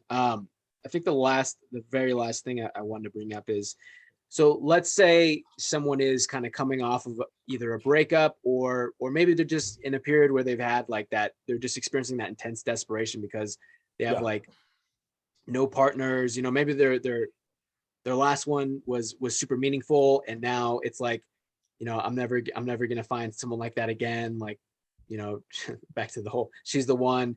What would be your kind of game plan for that person to kind of start bringing them out of that and getting them back into a state of abundance? Like, what's the one thing to kind of get them in there? Again, man, you can't, it's like, what Eckhart Tolle talks about. I am not going to deny that feeling. I'm going to feel it as bad as I can feel. I'm going to completely allow the badness and the cortisol and the negative emotions of that feeling to completely and totally wash over me, because that's the only way I'm going to get over it. Trying to resist that feeling is going to make it worse. Trying to resist that feeling with drugs and alcohol is going to make it doubly worse. So that's not what I would do. I would not try to hide the feeling with sex. I would not try to hide the feeling with other forms of cheap validation. I would not do any of those things. I would like feel the feeling as hard as I can. It's very hard. It takes a lot of strength in order to do that. But that's the first thing as far as getting towards your way of healing. Now, here's the other thing. This is really hard for a lot of people to do. If you're a dude and your girl leaves you for a dude with more money, I don't know how to say this, but like you have some decisions to make. If you're fine with this happening over and over again, if you're a dude of normal means, and that's fine. And some dude, she left you for some sugar daddy. That's not what I'm talking about. What I'm talking about is you are a broke motherfucker who has been sleeping on her couch and you don't provide anything, and she left you for a dude who just can take care of himself. You need to look inside and be like, okay, maybe I did something wrong here. Okay. Instead of what a lot of dudes would be like, she's just a gold digging sugar baby. Like, no, that's not what she is. She's not. She wanted it. Remember what I said? Men want peace and women want security. I'm not talking about a rich dude. That's not what I'm talking about. I'm just talking about a guy who can take care of himself, afford a car payment, afford a house, has his own place. At least his place is clean, or he hires a maid. You know what I'm saying? It's just like, it's not just like some shitty fucking, he's got 4 roommates and then like can't provide for himself or lives in his mom's basement. if she left you because of that, you need to look at yourself and be like, I need to change my financial situation. Ladies and gentlemen, if you look in the mirror and you're like, this person who he left me for or she left me for is a lot more physically fit than I am, you ain't got no excuse. I'm sorry. If you're insecure because they left you for someone who's more physically fit than you should be insecure. I know this is, a lot of people don't want to hear this, but all of you have the ability to change that. So you better fucking change it. None of you have this excuse. It is way more costly to be out of shape than it is to be in shape. None of you have this excuse. It's going to fix all of your problems. It's going to fix your libido problems. It's going to fix your fucking self-esteem problems. It's going to fix your hormonal problems. It's going to fix your skin problems. It's going to, whatever. If you, ladies, if you're in a situation where you put on some weight and then all of a sudden he leaves you and goes off with someone else, if you take that weight off, you're going to get so much attraction from your men. You're not going to want that sorry motherfucker back. Listen to me. There's nothing but good in this. Get in shape. When you go through a breakup, get in the best shape of your life. Like I said before, go talk to those WBFF pro, like bikini fitness models. Almost every one of them, they'll be like, yeah, I started working out because my husband cheated on me. Almost every one of them. I started working out because my husband cheated on me. And all of them now have some dude who worships them, follows them around, because these women, they're so full of self-esteem and they look like fucking superwoman. Good for them. That's what I'm telling you, ladies. I would do that, because here's the reason why. All of you can do that. All of you have the ability to get in the best shape of your life, every single one of you. Am I telling you that people should not be so shallow and not just look at, like, look shouldn't be skin deep? Of course that's true. That doesn't mean you, like, here's the thing though. We want to be with someone who's at least trying. You know what I'm saying? A lot of times women aren't attracted to men who have money. They're attracted to men who have ambition to get money in the future.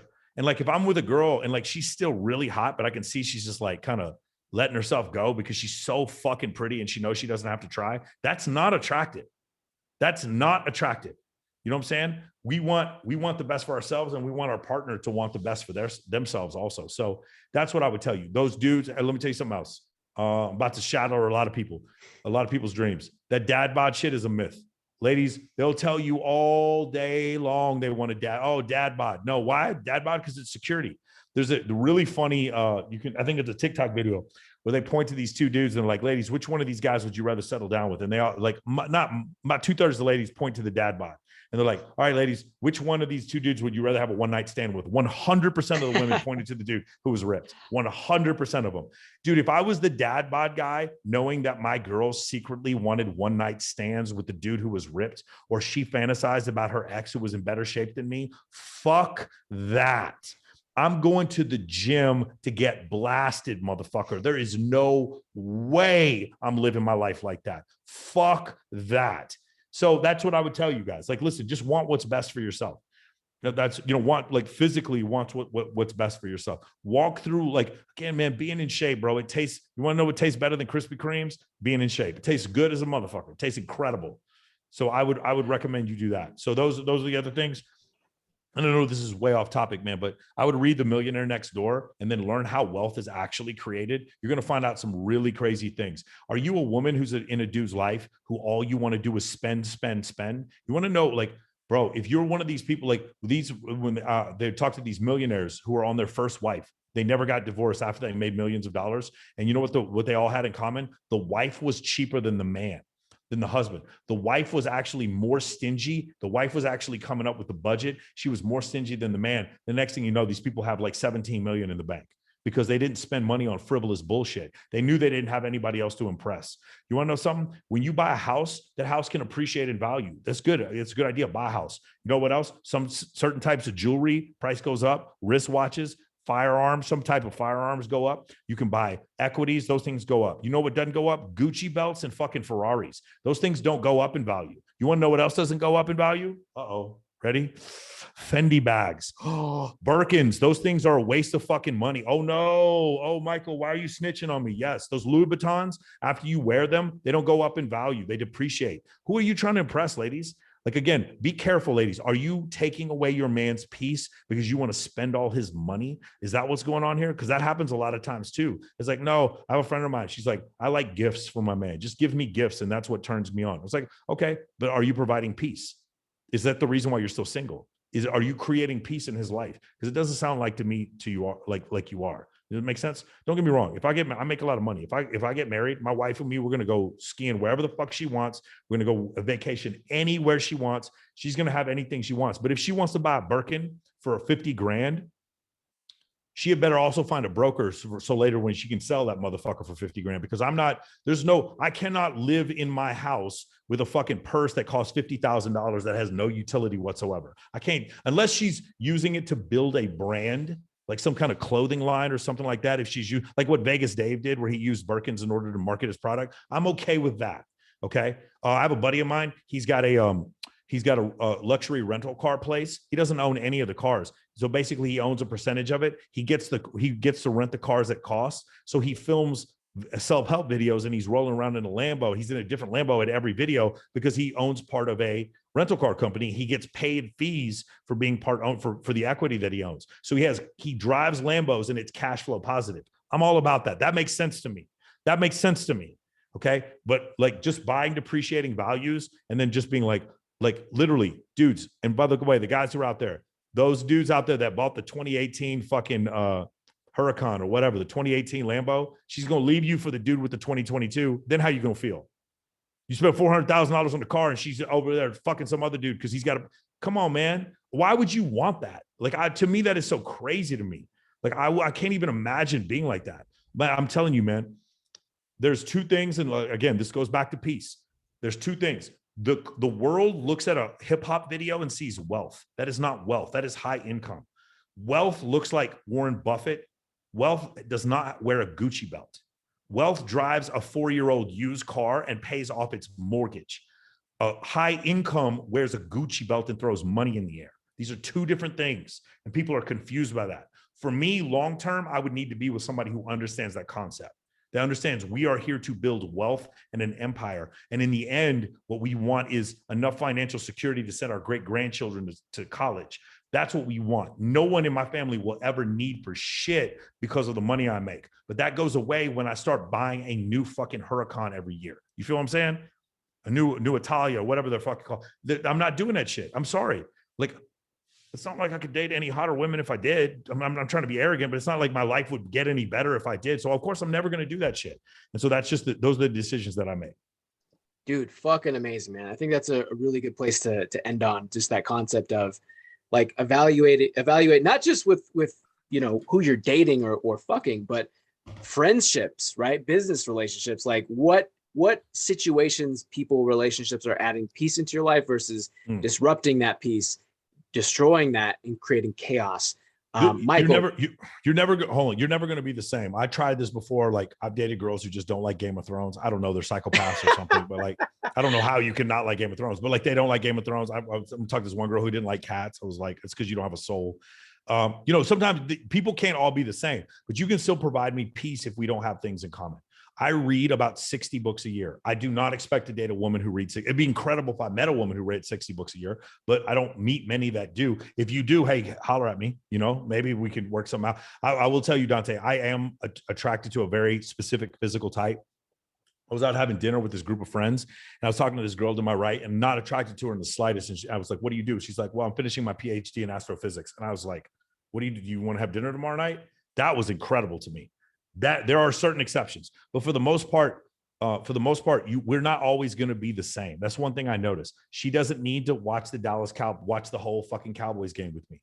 She doesn't have to. But you know what I would like? I would like for her to sit with her head in my lap while she's on her phone working on whatever she's doing while I'm watching the Dallas Cowboys game. That would be okay. I would appreciate that. And when I wake up, I want her to be next to me when I wake up in the morning. I don't need her to get up and fucking take off running. Or she's got, I got to do this photo shoot and that photo shoot. Just let's spend some quality time together. We don't have to talk about anything. Are you bringing me peace in my life? If you are not bringing me peace, please understand, you will get all the sex from me you want, but you're never getting chose. You will never get chose if that's what you choose to do. Dude, beautiful, man. And back to the point about guys just, doesn't matter what kind of shape you're in, you're wanting to have sex. I remember, just as an aside before we close out here, I remember, so a year and a half ago, I caught COVID, and then I also had syphilis that was in like whatever the second stage is. And I didn't know, I just kept getting sicker and sicker. And I remember like, there was 1 month where I was just bedridden, fucking like having trouble breathing. I'm just watching House, which is probably not the best show in that situation where I'm thinking about my death and shit and watching. You have lupus. You got lupus. They found it. You got like, lupus. oh, totally fucking died. And I just remember like there's one period that I was just like super fucking horny, man. I was like, wow, like even on the brink of death, it's just there. Yeah, for sure. There's not, ladies, you don't understand what it's like. You do not understand.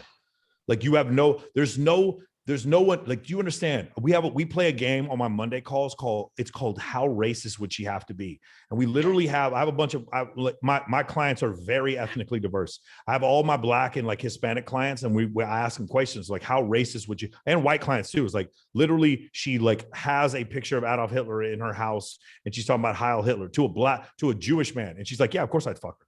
2 seconds. Of course I'd have sex with. Like, really? It's like, this one dude is like, if she had a burning cross in her front yard and wore a fucking KKK cap over her head, I would still have sex with her. That's what he said. He wasn't kidding. You don't, women, ladies, you think you understand. You don't understand. You don't. There is no limit to this. Also, this is another thing, very controversial, but ladies, if a man has sex with another woman, that has no bearing on his relationship with you. I know it sounds very selfish, very self-serving. A man can be fully invested in his wife and kids, love them very much, and have sex with other women. It has nothing to do with your relationship. I'm not saying he should do that, because then he's lying if you're married. But what I'm telling you is, if he cheats, that is not necessarily a reason to worry. Gentlemen, if she cheats, your relationship is over. She's looking for somebody else. It's over. 80% of the time, your relationship is over. If a man cheats, that has absolutely zero bearing on where you are in the relationship. You could be the best wife ever, and he's still going to cheat. That it doesn't make it, bro, really? Oh, you don't think so? Oh, yeah, okay. Because you're better than Beyonce, right? Beyonce, the fucking billionaire, incredibly gorgeous woman. Oh, wait a second. Her man cheated on her, did? Oh, yeah, that's right. Because her vagina's not made of gold after all. Your ladies, one thing has nothing to do with the other. If a dude sleeps with another woman, I'm not saying you should encourage it or even forgive it, because if he lied to you, he lied to you. What I'm telling you is that it's absolutely nothing to do with your relationship. Beautiful, man. Hey, so people want to participate on these free calls, and of course, if they want to do coaching with you and be part of your Men of Action program, where can they go? Where can they find you? All right, check it out. Gentlemen, if you want to jump on that, ladies, you can too, but they're not going to set you up with a sales call. Gentlemen, if you want to jump on it, go to moamentoring.com, and you can learn a lot about the course. It is a networking social circle course. This course is about communication. This course is about status. That's what the course is about. It's not a dating course, okay? For ladies, if you want to jump on, what I would recommend you do is you come on our Monday calls. It won't be this Monday. It's every other Monday. We do a 2-hour Monday call. We have ladies come on and we talk about issues that ladies want to talk about. We used to call the show Why Your Man is Trash. It's really funny. People come on there. I can't promise you we're going to change your life. I will promise you, you will laugh until you piss yourself. You're going to have a great time. If you jump on the calls and you kind of vibe with what we're doing, then what we're going to do is we're going to ask you, like, hey, do you want to come on a Tuesday call? Yes. And we give you a private link to our YouTube, to our Zoom calls, where we get into a little bit more depth stuff, and it gets into some scientific theory. We talk about evolutionary psychology. And then we also talk about everything from like the back end of your sales funnel. We talk about different ways to like build a business. There's a lot of entrepreneurial stuff that we talking about that you guys saw. I just had Ty Lopez on my podcast. I got Nick Cosman coming on next week. I got Wes Watson. I got Brad Lee. I got Dan Fleischman. I got all these entrepreneurs that come on there. We talk about a lot of entrepreneurial stuff. We're going to talk about physical fitness. We're pretty soon we're going to get into macros and all that kind of stuff. We go all over the place. And then we also fix your fucking Instagram. Ladies, listen to me. Gentlemen, we got to fix your fucking Instagram. Your Instagram cannot be lacking. You can't. I have a buddy of mine. He's running for public office right now. And he's like, just now he's getting into social media after he decided to run for public office. And he wants to come on my podcast. And I'm like, if you came on my podcast, you get 100 views. No one would give a shit. You got to work on it first. That, ladies, gentlemen, I don't care what you think. Your Instagram is your calling card. Your Instagram is your business card. Your Instagram is your office. Your Instagram is your resume. I don't care. If you are single right now, you have got to have a fleshed out Instagram. I don't need you to have 1 million followers, but if you think that you're going to meet any high status, somewhat attractive person of the opposite sex, and they are immediately going to check your Instagram, you are living in a fucking fantasy world. They are going to check. You meet them on Tinder, they're going to check your Instagram. You meet them on LinkedIn, you're going to check your Instagram. You meet them on Facebook, they're going to check your Instagram. You meet them at church, they're going to check your Instagram. You meet them at fucking the bar, they're going to check your Instagram. You meet them at work, they're going to check your Instagram. Get this through your head. Get it through your head. Fix your fucking Instagram. That is step number one in MOA. So those are the things that we would go over. Guys, go to my IG. They'll have a bunch of links in there. Ladies, you're also welcome to join my free Discord server. We've got a meme chat. A meme. We share like fucking horrible memes with each other. One of the greatest way to find out if you're compatible with somebody is to share memes with one another. So you guys are welcome to come do that, or just write me on IG, and then I'll write you back. But ladies, if you want to join, because we let you in for free, you have to be consistent. You can't just come in there and think I'm just going to give you 450 hours of content just because you want to come in. You got to show me that we can trust that you're going to be a contributing member of our Men of Action group. Right now, there's probably like 10 or 11 ladies that are in the group. Fucking phenomenal. Michael, thank you for sharing some of your time, man, and just riffing with me on these topics. It was great having you. Beautiful. And if you don't mind staying on for just like another 20 seconds or so, I just want to run something by you real quick. Yeah, for sure. Beautiful. So everybody go check out MOA. One more time, the link. It's MOAmentoring.com. What I would rather you guys do is just go to my Instagram /Michael Sartain, and just see if, like, listen, I know what I do is kind of crazy. I know that if you look at my social media, like, God damn, what kind of life does this dude live? I do things to the extreme. I understand that. But mostly for gentlemen, if you want to go to MOAmentoring.com. But ladies, if you try to sign up on MOAmentoring.com, they're not going to sign you up because we don't charge you. So there's no salesperson that's going to come on. So what you want to do instead is jump on our free calls every other Monday. And your Instagram, I mean, all this will be linked up in the description for the YouTube. It's going to be at Michael Sartain. Cool. Perfect. Beautiful. Also, I would highly recommend you guys check out the Michael Sartain podcast. That's the biggest thing that I do now. I'm on episode 44. Like I said, we just had Ty Lopez. It was one of these things where I started a podcast. I'm like, yeah, Michael, everyone started a podcast. And then when Dan Bilzerian came on my podcast, they were like, what in the fucking fuck?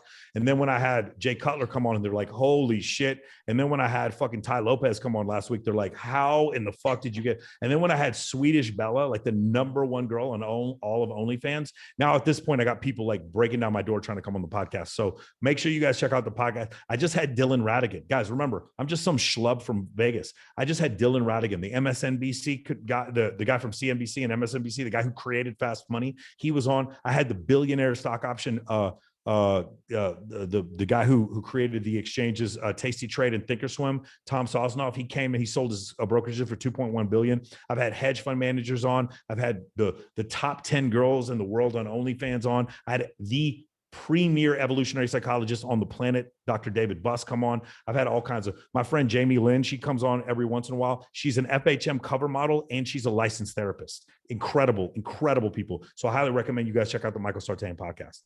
Yeah, that episode was fucking awesome. That's where I think I first heard you mention that whole concept of peace and chaos. That's real good one. Again, man, thank you so much. And thank you guys for listening. Hope you enjoyed this episode. Go give Michael a follow. And for the guys, go sign up for his program because it sounds like it's the shit. Thanks, man. Nice, man. Awesome, brother.